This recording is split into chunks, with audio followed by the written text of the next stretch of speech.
It is now time to get started on dinner, and in this moment I am regretting the choices that I made. Hi, good morning and welcome back. I have a bit of a different video for you guys today. We're straying a little bit from my normal Dollar Tree content because I've really wanted to do something like this for a long time. So today, for the entire length of the day, I am going to be living off of recipes from this Depression era recipes cookbook. I bought this several months ago. I kind of collect cookbooks and I've been wanting to try some of the recipes out of here. If you've ever seen Clara from the Depression era cooking channel, she was such a lovely, sweet lady and I really enjoyed watching her videos. So as kind of an ode to her and just for my own general curiosity, I'm going to be trying a handful of recipes out of this book today. So I picked out some things for breakfast, some lunches, dinners, a dessert, even. I'm going to try the Depression era style of making coffee. And we're just going to try some Depression era recipes today and see how they turn out. So I actually tried pretty hard to find some recipes in this that I thought would be relatively accessible by today's standards as opposed to the 1920s standards. So this was actually a bit of a struggle because some of these recipes I think are based on the concept that you can grow a garden or that you have the ability to hunt for meat and stuff like that, catch your own fish, all sorts of things. So some of these recipes actually would be quite expensive by today's standards if you were to make them. So I tried to find inexpensive ones, accessible ones, and so for breakfast we are going to be making these ham and potato patties. This calls for 1.5 cups of leftover mashed potatoes. I don't have leftover mashed potatoes, so I'm going to be making some. 1 egg, some cooked ham, which I just grabbed some deli ham, onion, and pepper. So let's go ahead and get started. So I'm pretty sure that making something like this would be a lot easier with instant mashed potatoes, but I am trying to kind of replicate what they would have used back in the 1920s. So I'm going to be using whole potatoes. And this does provide an opportunity for me to kind of open up a discussion on a comment that I get a lot, which is about particularly instant mashed potatoes. And a lot of times I get a comment that's something to the degree of, wouldn't it just be cheaper to make your own? And I think that that comes up a lot. Made from scratch is generally considered to be cheaper. But as I'm sitting here peeling this potato, I think it's important to mention that not everyone has the physical or mental ability to do what I am doing now, or the kitchen space necessary, maybe the tools or equipment. Some people live in studio apartments and they have a very small kitchen or almost no kitchen. So a lot of times instant potatoes can be the easier option, not to mention the time that it takes to do this. And one other thing is that a lot of times when someone says, aren't potatoes cheaper than buying instant potatoes, they're not really taking into account the cost of milk and butter that you need to actually make your potatoes taste good. So just some food for thought as I peel my potatoes. So now that my potatoes are both peeled, like I said, this calls for 1.5 cups of leftover mashed potatoes. I, in this case, do not have leftover mashed potatoes, so I'm making some fresh. And I feel like these 2 potatoes would make about 1.5 cups of mashed potatoes, maybe a little bit more, but that's okay. So I'm going to go ahead and dice this up, and I do have a pot off to the side with some water that I'm using to rinse off the potatoes as I dice them. And then I'm going to dump this water and replace it with clean water before we go to boil the potatoes. So my potatoes are diced and washed and rinsed, and I've covered them with about 1 inch of water. I'm going to bring this up to a boil, and then I'm going to simmer it for about 10 to 12 minutes, and I'll check the potatoes at that point to see if they're done. While my potatoes are cooking, I can go ahead and work on the rest of the ingredients for the patties, which is onion. And it says I need a tablespoon of onion. It doesn't really specify how the onion should be chopped, so I'm just going for a mince. That way I get a little bit of onion in every bite.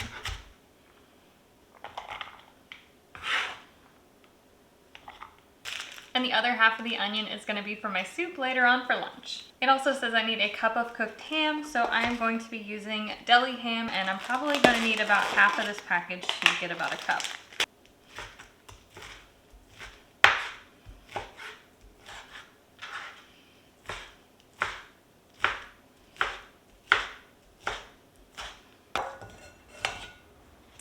My potatoes are all cooked, so I'm gonna go ahead and mash these by hand.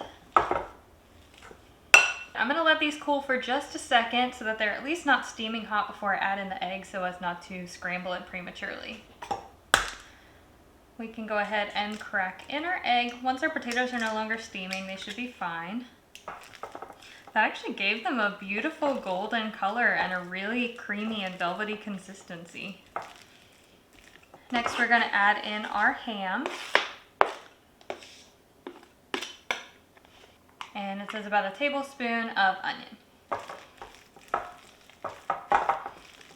From here, we're supposed to form this into patties. This looks a little wet to me, but we're gonna try and shape it into patties if we can. And then you're supposed to dredge them in a little bit of flour before frying them in oil. I think they'll be okay. I'm gonna add some flour onto the plate so that as I set the patties down, they don't stick. These probably wouldn't be quite as sticky if I was using day-old mashed potatoes because they would be cold versus warm as they are now. So I'm going to finish making my patties and dredging them in flour, and I will meet you over at the skillet. So the book says to fry it in bacon fat or lard, but I am currently out of bacon fat, so I'm just using regular vegetable cooking oil here. And I was able to get about 6 really good sized patties out of this. The book doesn't really speak to serving sizes.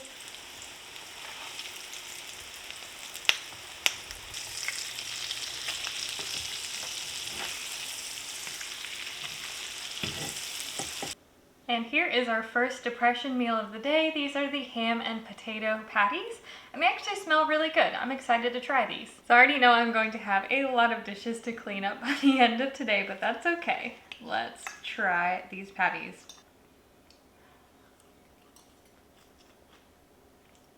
The inside of that is just lava, like molten hot potatoes. The only thing that I seasoned this with was pepper. So it is a little on the bland side. I could probably have added some salt to it. And you know, the recipe did call for leftover mashed potatoes, and probably, you know, if you're eating leftover mashed potatoes, your potatoes were probably seasoned at dinner time with salt and pepper.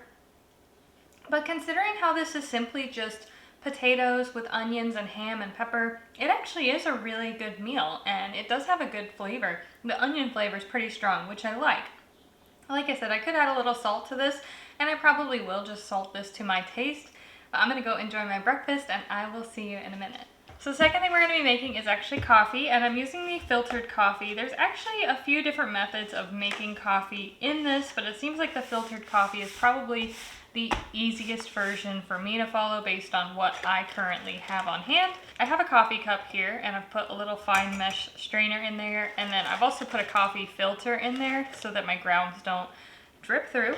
To this, I'm gonna add 1 tablespoon of coffee, so just standard classic Folgers, and I'm gonna bring 1 cup of water up to a boil on my stovetop. And it says to pour it slowly over the coffee.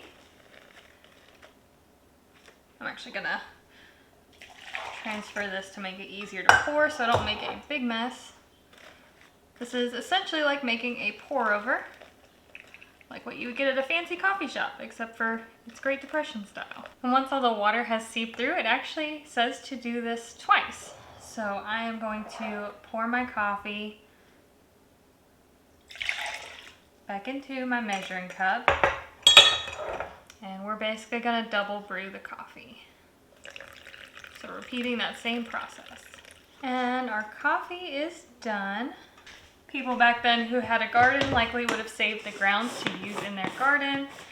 And I'm sure a lot of people drank their coffee black, but I am going to add a little bit of sugar and milk to mine. Not really much of a black coffee drinker.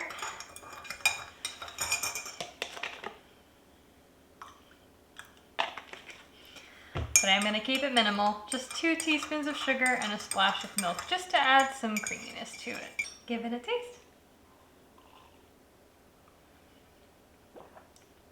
It's actually not bad. It doesn't taste the same as when I make it in my coffee pot, but it's also very smooth, not bitter at all. You know, the Depression really wasn't a time of being frivolous, it was a time of survival. And so I think having little things like this to look forward to made a big difference in the way people live their lives. They probably didn't drink coffee on an everyday basis, but they probably got it every once in a while. And so sometimes it is good to take joy in the simple pleasures in life. I am going to go ahead and get started on lunch. I just finished breakfast, but I'm going to go ahead and get started on lunch because it is going to take a couple of hours to prepare.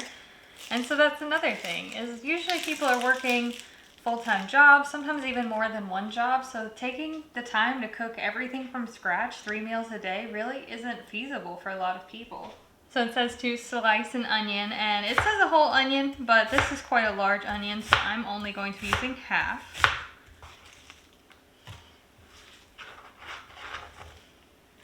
And I also need to chop 2 slices of bacon. This is pretty much exactly how I prepare my bacon anyways. I go ahead and finely chop it into bits. I just realized I didn't talk about what I'm actually making. I am making the bean soup from out of this. It's got pretty simple ingredients that you can find at most places. And like I said, I did try to find rather accessible recipes that didn't require like a whole handful of things that might be difficult to come by 100 years later. So I am curious to try some of the other recipes that may be a little bit less accessible in here. There's like even a recipe for like a pigeon-based meal in here, so it would be interesting to try some of those. I don't know how I would get my hands on some of these items though. So the book actually recommends starting your bacon in a cold pan, which is usually how I do it anyways. And it recommends cooking it on low heat so that you can render out the most fat.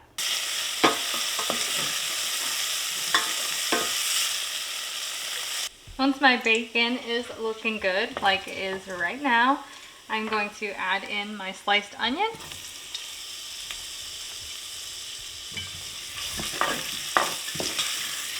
And this will actually help to deglaze the bottom of the pan and pull up some of those little stuck-on bits at the bottom because there's liquid in the onion.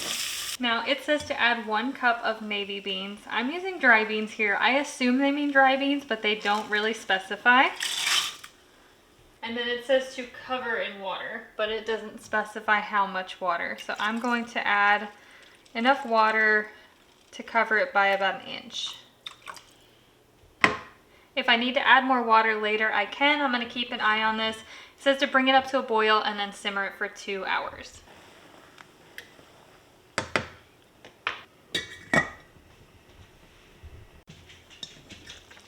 So this soup has been simmering away, and I haven't added any water to it. The amount that I added seems to have been the right amount. Now the recipe says you can either mash this or puree it, or you can eat it whole. I am kind of a middle ground kind of person, so I'm going to mash some of it via the good old potato masher and leave the rest of it. It also says to season this well with salt and pepper, so I'm going to do that.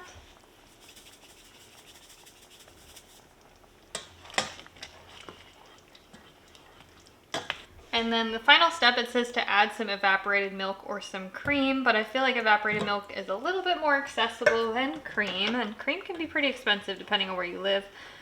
So I am going to use evaporated milk and make this a nice creamy soup.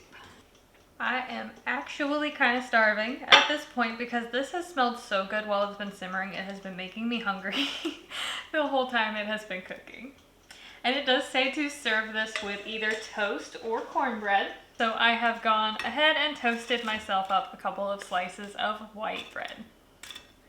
I've got some salt and pepper off to the side in case I do need to add a little bit more seasoning. Normally I'm a taste as you cook kind of person, but sometimes I like to blind taste things because I think it makes the videos a little more interesting for you guys. So if I need to season this a little bit more, I will. Definitely needs more salt and pepper. It's very bland.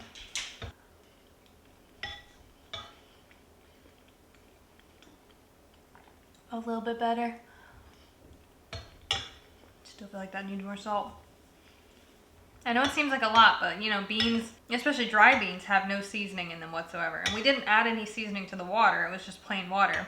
Salt and pepper were fairly common in the Great Depression as opposed to other spices, which would have been more expensive. It's really the only way to season your food back then. All right, let's try that again. Much better. It's actually kind of a little sweet, and that's probably from the onions. The onions give it like a kind of natural sweetness. But I have some soup and some toast.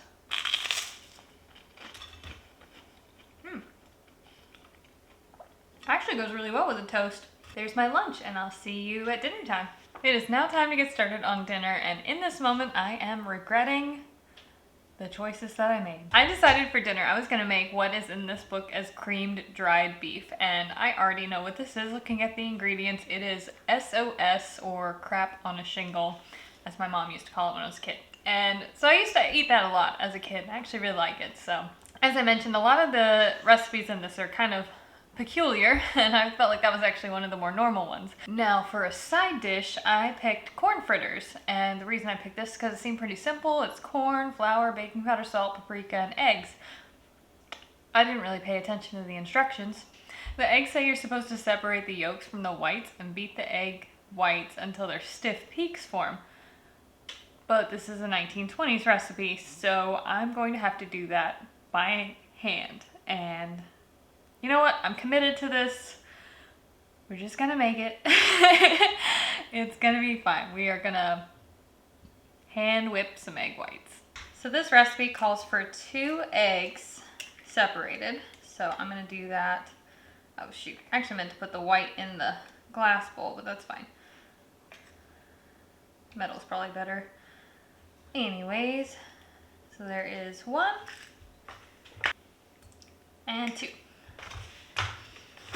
And now we get to go through the super fun process of trying to whip these egg whites by hand. If I don't end up with stiff peaks, I'm not going to fret about it because it's just to make fritters. But I am going to try to be as thorough as I can in replicating the recipe. So I'll see you in about 15 minutes when my arm's about to fall off. That actually did not take as long as I thought it would. And there's something kind of oddly rewarding about doing this by hand. But we now have some stiff egg whites. Oop. That was a fail. It says to chop up the corn, which I don't really think that there's an elegant way to do this. Unless you have like, you know, a food processor, which they would not have had likely in the 1920s. So again, there's no elegant way to do this. This is 1 can of corn. And I'm just gonna try to give it a chop. I'm actually really excited about these because I do actually really love corn. It was one of my favorite things as a kid, and it still is one of my favorite things to this day. I don't know how finely I'm supposed to chop this, but I think that this looks good. And then into this, we're supposed to add 1 cup of flour.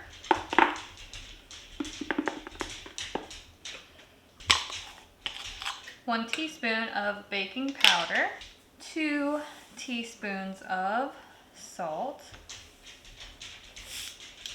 1/4 teaspoon of paprika, and sift that all in.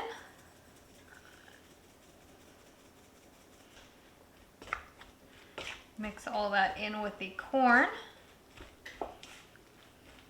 Add egg yolks and stir thoroughly.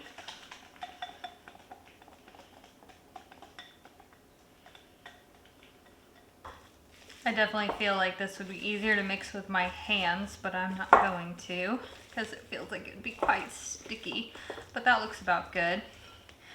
And I'm supposed to fold in the egg whites, but this is so thick. I'm not really quite sure how foldable this is gonna be. We'll see, I guess. I'll start with half of the egg whites.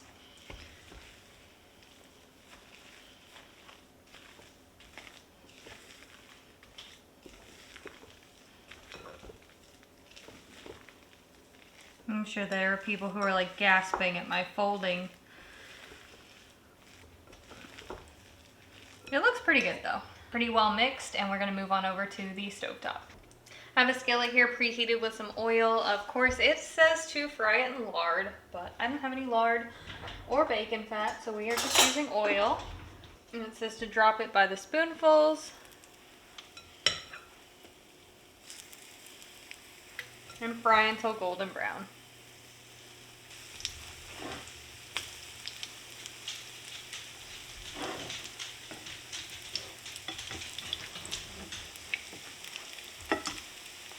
All of my corn fritters are fried, so I'm going to keep those warm while I work on my SOS, which I don't need a recipe for this. This is something I've been making or eating for a long time.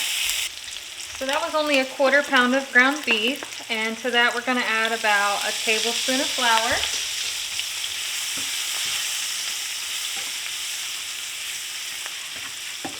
This is your basic roux, basically. And just let that cook until the raw flour taste is out.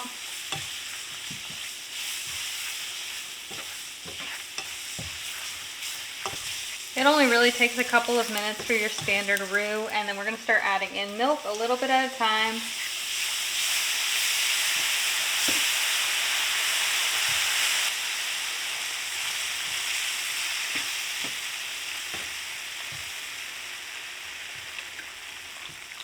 Until you get the consistency that you like. And then this is going to need to be seasoned pretty well with salt and pepper, because otherwise it's not going to taste like anything. And continue cooking this until it has thickened back up and we are ready to serve dinner. And this is another one of those serve over toast recipes. So here is my cooked gravy.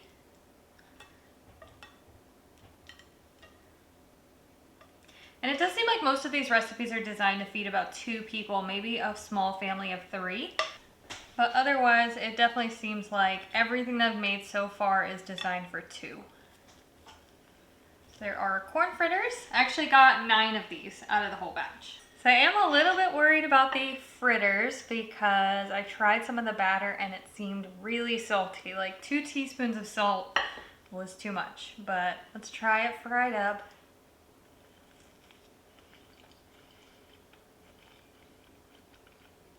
They're not bad. They are a little salty. Maybe if I put some pepper on it. I feel like I could have cut back on the salt, maybe by half even. Pepper helps. I'd make these again, but I would cut the salt in half and I would add black pepper to it. Ooh, that was a salty bite. I don't know why that recipe calls for 2 teaspoons. Unless they're using like a much bigger can of corn than I was. Oh, I don't know if I'm gonna be able to eat those. All right, time to try our, what did they call it? Creamed beef, something or other. SOS. I don't know what it is about it because it's like the most simple dish in the world. It's literally just bread topped with a beef in a white gravy. I loved it as a kid. I still love it now. It's like sausage gravy biscuits, if you've ever had those, except for it's made with hamburger and served over bread. Now this, I can eat. Plenty of, actually. So a common question that came up when I did my how to eat for $5 a day video was, why don't you just make the gravy yourself rather than buying prepared gravy? The answer really just came down to logistics. I had $35 to spend on groceries and I could only use oil, salt, and pepper from home. So I couldn't use flour, that's not free. I couldn't use milk, that's not free. It was either buy one ingredient, which was this prepared country gravy packet, or I would have to buy flour and milk, at which point I would have had to put something away to accommodate one of those items. So that's the reason. I'm very good at making gravy by myself. I used to do it pretty much every Sunday. Yeah, so that's the answer to that question, and that's why I didn't make it from scratch, but I can make it from scratch. I just, for the purpose of that video, did not. I had intended to try a sweet rolls recipe out of here for dessert, but I think this video is already getting to be a little bit too long with everything that we have made so far. So I might put that one on hold and revisit that at a later date. It does sound really interesting because it's basically biscuits made into kind of a cinnamon roll, essentially. So I am gonna pause on that for now. Like I said, this video is probably too long as it is. I have a lot of clips to edit. But I really enjoyed today. I thought that this was a really fun little experiment, and I hope you guys enjoyed it along with me, and I will see you again soon.